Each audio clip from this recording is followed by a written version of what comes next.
Salam, hər vaxtınız xeyir olsun. Aktual verilişinin növbəti buraxılışı efirdədir. Aktual verilişinin bugünkü qonağı siyasi şərhçi Azər Rəşidoğlu'dur. Azər bəy, xoş gəlmisiniz studiyaya. Təşəkkür edirəm, sağ olun.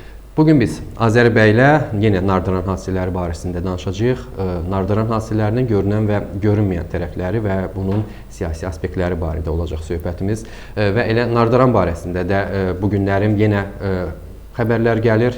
Yazılan məlumatlara görə Nardıran sakinləri bugün evlərindən çölə buraxılmırlar. Bu barədə məlumatı Məşədi Natiq, Nardıran Ağsaqqallar Şurasının sədri Məşədi Natiq verib mediaya və eyni zamanda görüntülər yayımlanıb. Həmin görüntülərdə zirehli texnikanın, daha doğrusu daxili qoşunların texnikasının kəndə tərəf istiqamətləndiyi bildirilir. Eyni zamanda həmin konvoyun, yəni həmin maşın dəstəsinin içində təcili tibbi yardım maşınlarının olduğu da deyilir. Deyilənlərə görə həmin maşınlarda ölənlərin cənazələri kəndə tərəf istiqamətlənib. Ancaq bunlar hələ təsdiqini tapmamış xəbərlərdir, təsdiqini tapmamış məlumatlardır.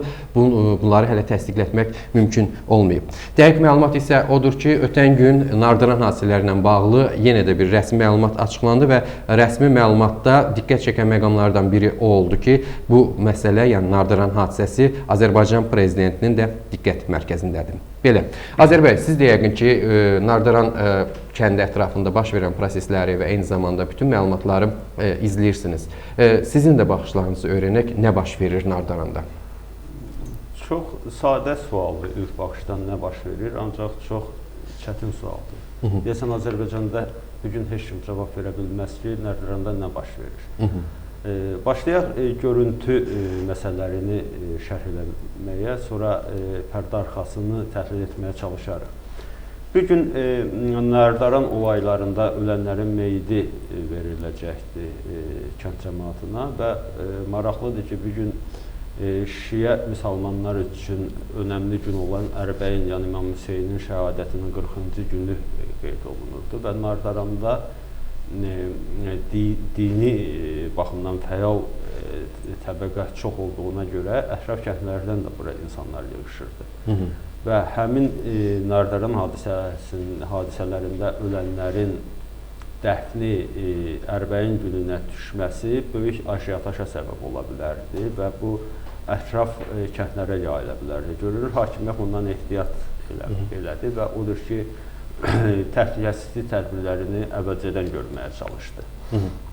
Lakin həmişə olduğu kimi yenə də siyasi elitaya düşünürəm ki, ayı xidməti göstərildi və bugün bu aşiyatajın və Nardıran əhalisinin işığının, qazının kəsilməsindən sonra və bu həssas olan bir qəsəbəyə hərbi texnikanın yeridilməsi hakimiyyətin maraqlarına nə qədər cavab verəcək, bu suallara cavab vermək lazım gələcək yaxın günlərdə.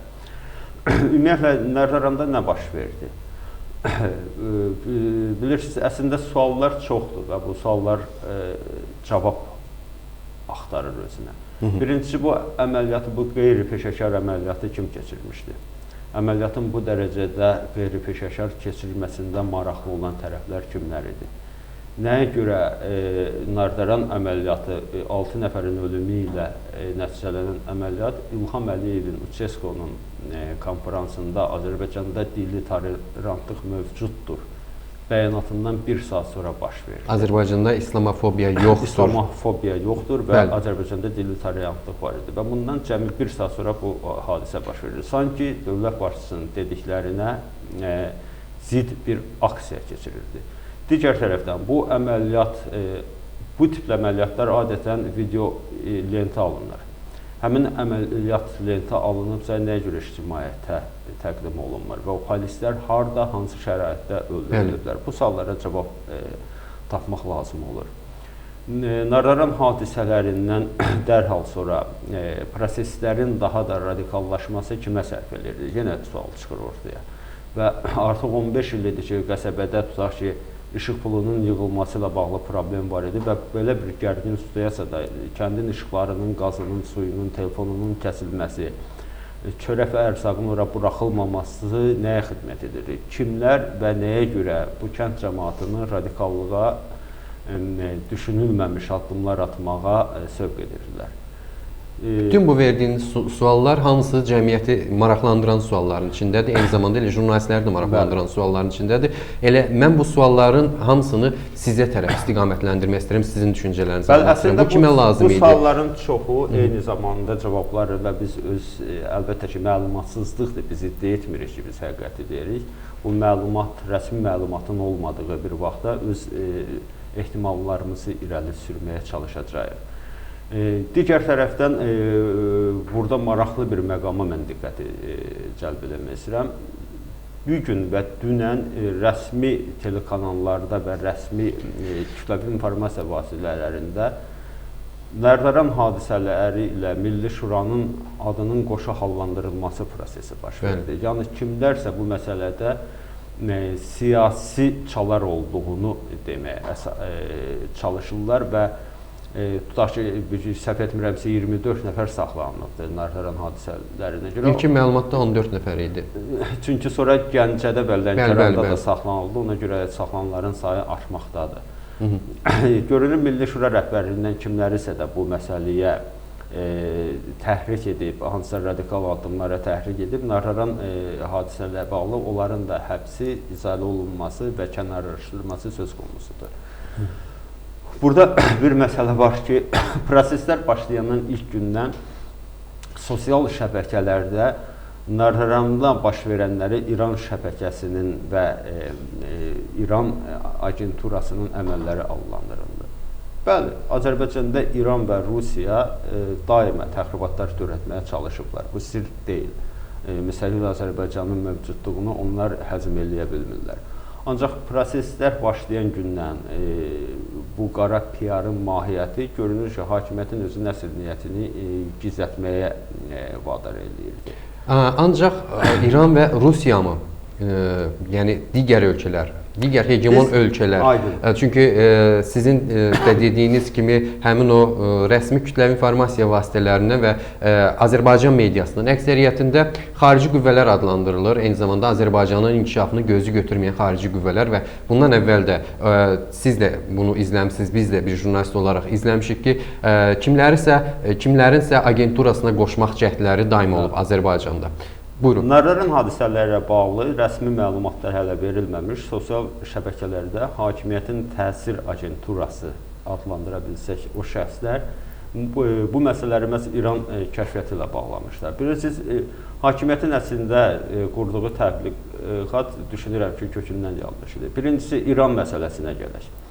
Bəli, Azərbaycan qərblə yaxınlığı İrana son dövrlərə qədər çox qıcıqlandırırdı və İran hər cür təxribatlara əl atmaq istəyirdi ki, Azərbaycan və xüsusən Xəzər dənizi qərbə bu qədər açıq olmasın.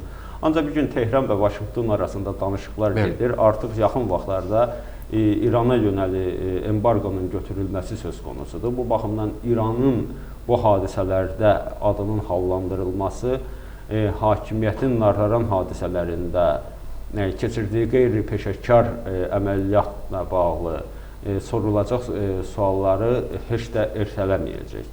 Digər tərəfdən, biz gedəriksə, yerimizə radikal İslamçılar gələr və bugün sekulyar idarəçiliyin və quruluşun tərəfləri kimi ancaq biz çıxış edirik deyə hakimiyyət yetkililəri bəyanatlar verirlər, bunun da bir əsası yoxdur. Çünki artıq hamı bilir ki, radikal dini qruplar məhz qərb tərəfindən, o cümlədən digər ölkələr tərəfindən maliyyələşdirirlər və bu baxımdan qərb kəşfiyyatında, siyasi dairələrində, o cümlədən digər ölkələrin siyasi dairələrində Azərbaycanda dini camiyyənin vəziyyəti, siyasi İslamın perspektivi haqqında kifayət qədər məlumatları var. Bu barədə manipulyasiyanın aparılması mümkün olmayacaq.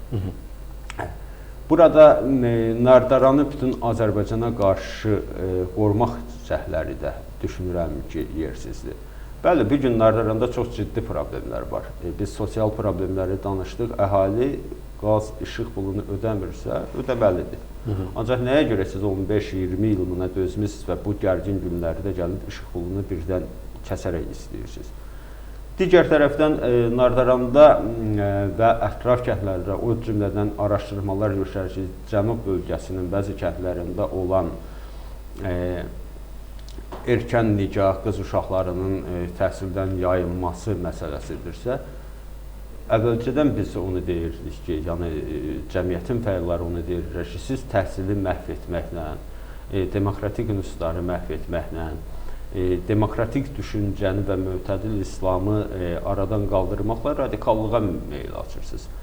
Bütün bu problemlərin kökündə təhsilin belə bərbad vəziyyətə düşməsi dururdu. Siz təhsil versəydiniz, əlbəttə ki, bu gün Nərləranda da, başqa bölgələrdə də bir qədər fərqli situasiya ola bilərdi. Yəni, bunun da ilk növbədə məsuliyyətini məhz hakimiyyət daşıyır. Burada icazənizlə mən bir məsələyə də toxunmaq istərdim. Bəlkə biz qeyd elədik ki, İlham Əliyevin, ölkə prezidentinin Azərbaycanda dini müstəvidə tolerantlıq hökm sürür, İslamofobiya yoxdur bəyanatı ilə bir saat sonra bu hadisələr baş verir. Sanki dövlət başçısının verdiyi bəyanat təqzib edilirdi. Maraqlıdır ki, son zamanlar Azərbaycan hakimiyyətinin daxilində çox açıq şəkildə görülən və artıq hakimiyyətin özünün etiraf etdiyi mərkəzdən qaçma tendensiyaları baş verirdi. Bu, Eldar Mahmudovun işdən çıxarılması, Əli Abbasovun işdən çıxarılması, rabitə və yüksək texnologiyalar Azərbaycanın ən son dərəcə strateji nöqtəsi olan Milli Təhlükəsizlik və Rabitə Nazirliyində bu qalmaqallı həbslər və onların ətrafında yaradılan ajiyataj Azərbaycanın təhlükəsizliyinin heç də təmin edilməməsi fikrini yaradılmasına əsas verirdi. Bütün bunların arxasında hakimiyyət daxili qruplaşmaların və hakimiyyət daxili müxalifətin bir-birində əzələ nümayiş etdirməsi, diş qıcışması elementləri olduğu açıq-aydın görünürdü. Və mətbuat müxtəlif versiyalar ilə sürürdü. Mən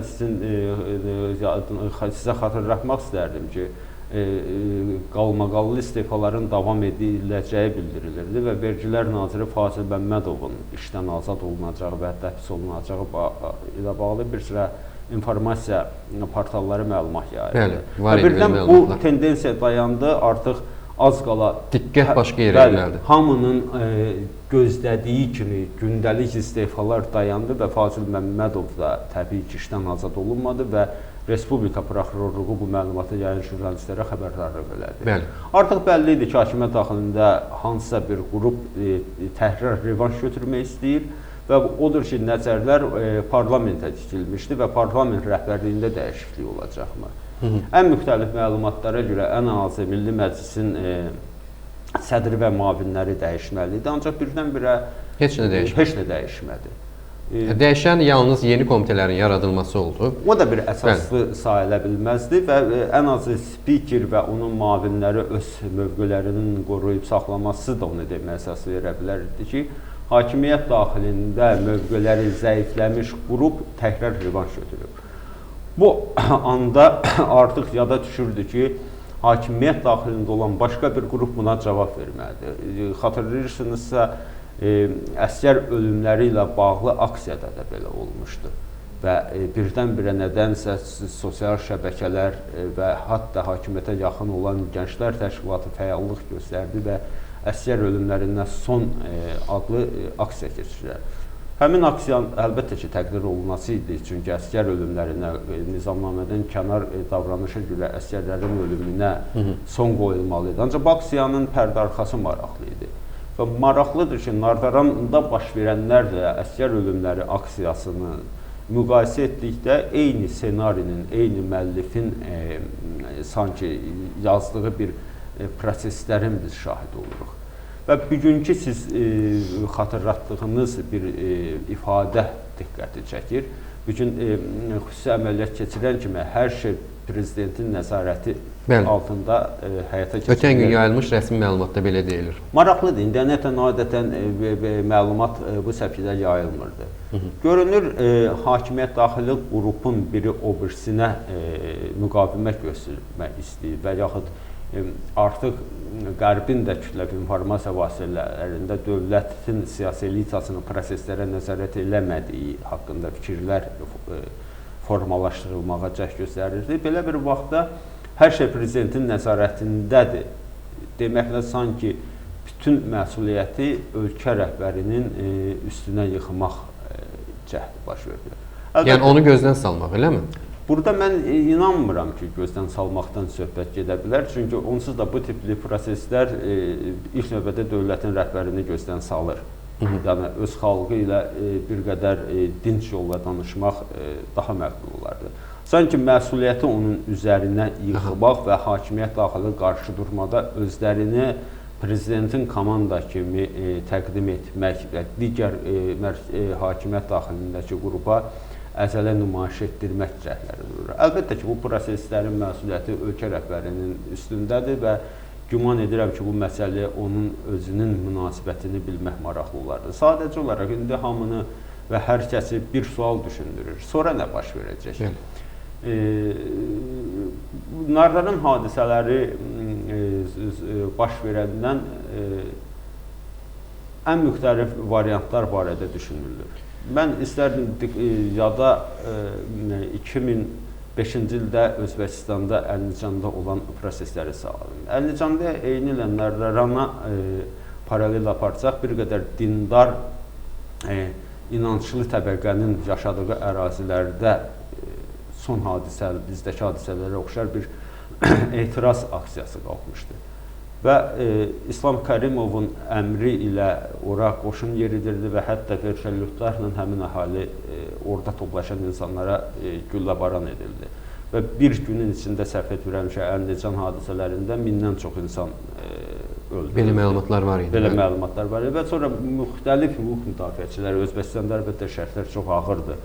Açıq şəkildə müxalifətçi və hüquq müdafiəçini görmək çətindir. Ancaq hakimiyyətə etiraz edən siyasətçi və hüquq müdafiəsi ilə məşğul olan şəxslər həbs olundu.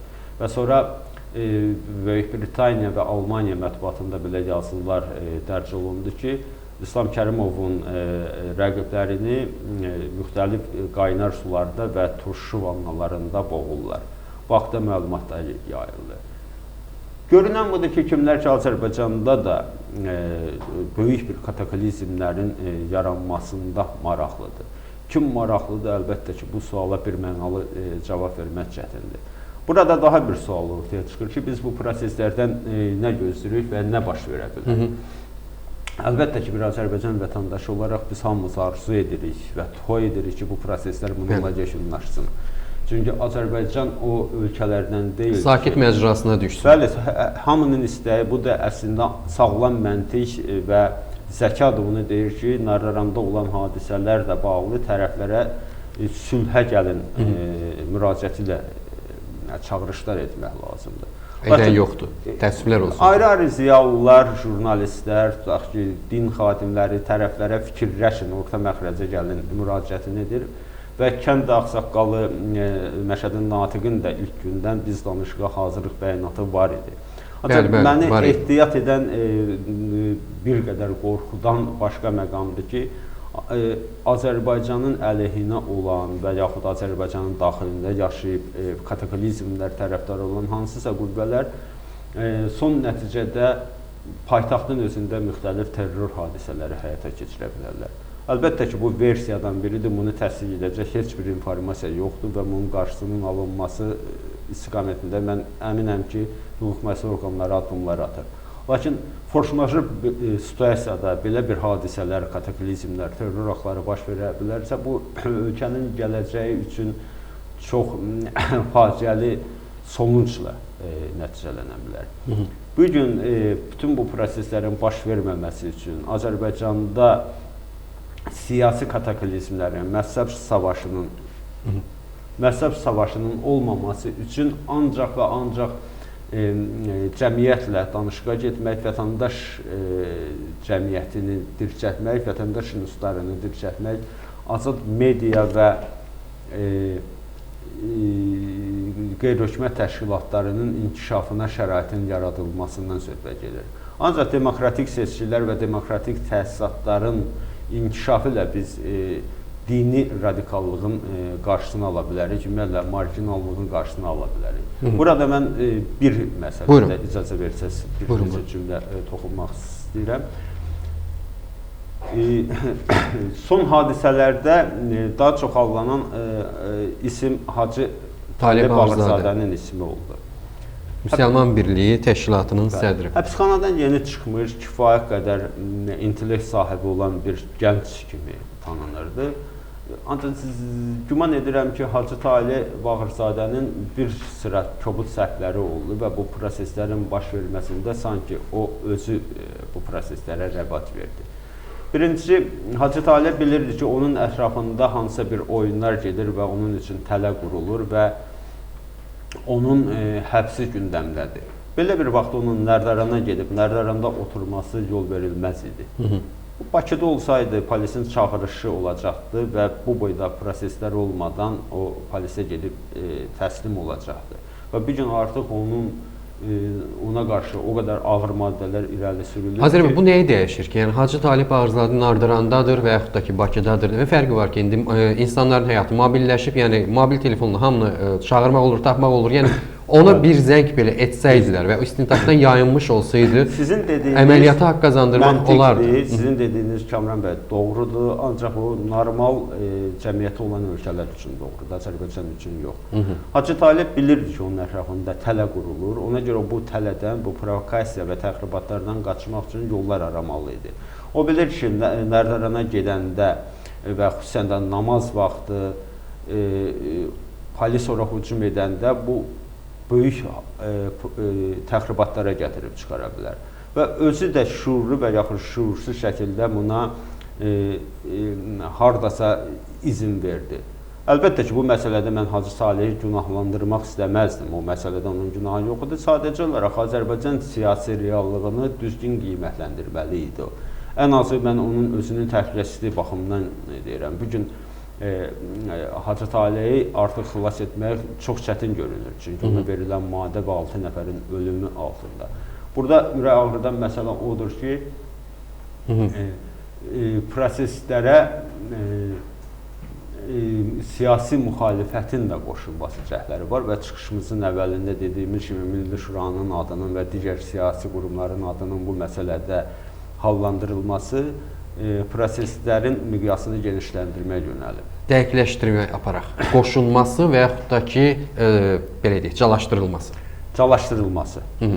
Çünki mən burada Musavatın, Xalq Cəhbəsinin, Milli Şuranın və digərlərinin mövqeyini təqdir edirəm. Proseslər başlayan ilk gündən, məsəl üçün AXCP sədri Əli Kərimlinin bəyanatı var idi ki, biz Nararanda baş verənləri diqqətlə izləyirik, lakin istənilən formada silahlı mübarizənin əleyhinə çıxış edirik. Yəni, müxalifət heç bir formada bu proseslərə qoşulmadan rəsmi təbliğat qara pişiyi axtarmaq niyyətindədir və odur ki, bu məsələdə hər hansı bir formada süni şəkildə müxalifətin həmin prosesə cəlb olunması tendensiyası hiss edilməkdədir. Azər bəy, siz dediniz, bir daha mən həmin məsələnin üstünə qayıtmaq istəyirəm. Milli Təhlükəsizlik Nazirliyi, naziri işdən çıxarıldı və ondan sonra ard-arda həbslər baş verdi və indi istintaq orqanlarının, eyni zamanda güc strukturlarının, nazirliklərin başı öz işçilərinə qarşı, yəni bu istintaqla bağlı olaraq, yəni bir qədər həyəcan var orada. Bunu yazılan media orqanlarında yazılan məlumatlardan da görürük və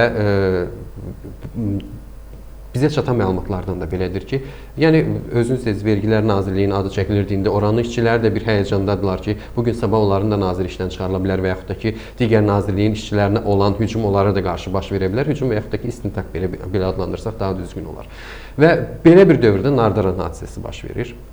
Nardaran hadisəsi, indi siz dediniz ki, heç birimiz bunu istəmirik, Allah göstərməsin. Sonda hansısa bir qüvvələrin tərəfindən Bakıda bir terror hadisəsi də baş verə bilər. Hansısa diqqəti, belə deyək, dindarların, yəni vəziyyətdən istifadə etmək məqsədi ilə deyə bilərik də bunu. Belə bir vəziyyətdən çıxış yolu nədir? Nə etmək lazımdır? Daha doğrusu bu vəziyyətdən xarici qüvvələr də istifadə edə bilərlərmi? Azərbaycanın bu vəziyyətindən. Çünki hakimiyyət daxili çəkişməni danışdıq və indi xarici qüvvələr də xarici qüvvələr də istifadə edə bilərlər, daxili qüvvələr də istifadə edə bilərlər. Bu şəraitdə cəmiyyət ilə danışığa getmək lazımdır. Məsəl üçün, ilk növbədə ölkə rəhbərinin Nardaranda o işıq və qaz pulunun bağışlanması bəlkə gərginliyi aradan qaldıra bilərdi və oradan hüquq mühafizə orqanlarının, xüsusi əməliyyatda iştirak edənlərin çıxarılması qarşısını ala bilərdi gərginliyin. Ancaq bu problemin həlli demək deyil, bir daha vurğulayıram ki, Azərbaycanda vətəndaş cəmiyyətinin və demokratik institutların inkişafına şərait yaratmaqdır. Azərbaycanda nə qədər ki, təhsil belə bərbad vəziyyətdədir və demokratik qüvvələr məhv edilib,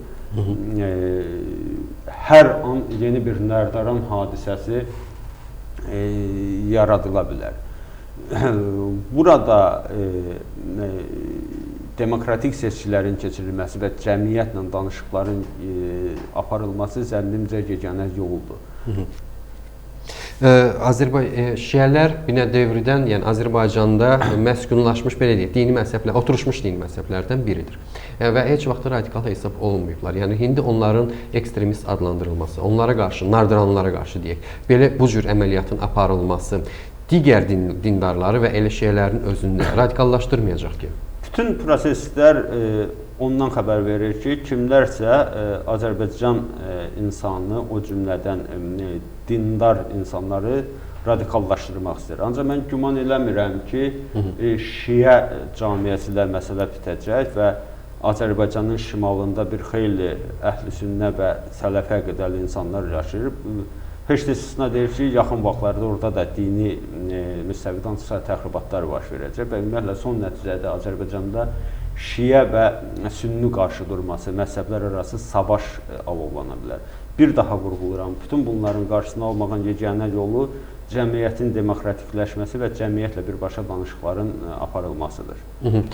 Bu bir növ onları bilərəkdən, yəni məqsədli şəkildə radikallaşdırılmaq, atılmağa... Nərdaranda baş verənlər şiə camiyyəsini və yaxınlarda baş verənlər digər məzhəb təmsilçilərini süni şəkildə radikallaşdırmağa və gərginlik alovuna atmaq xidmət edir. Yəni, bu hamısı süni şəkildə edilir. Bu baxımdan din xadimlərinin, demokratik qüvvələrlə bir sırada olan din xadimlərinin də müraciətləri həmin insanları bir qədər sakitləşdirə və gələcək kataklizmlərin qarşısını almağa yardım edə bilərdi.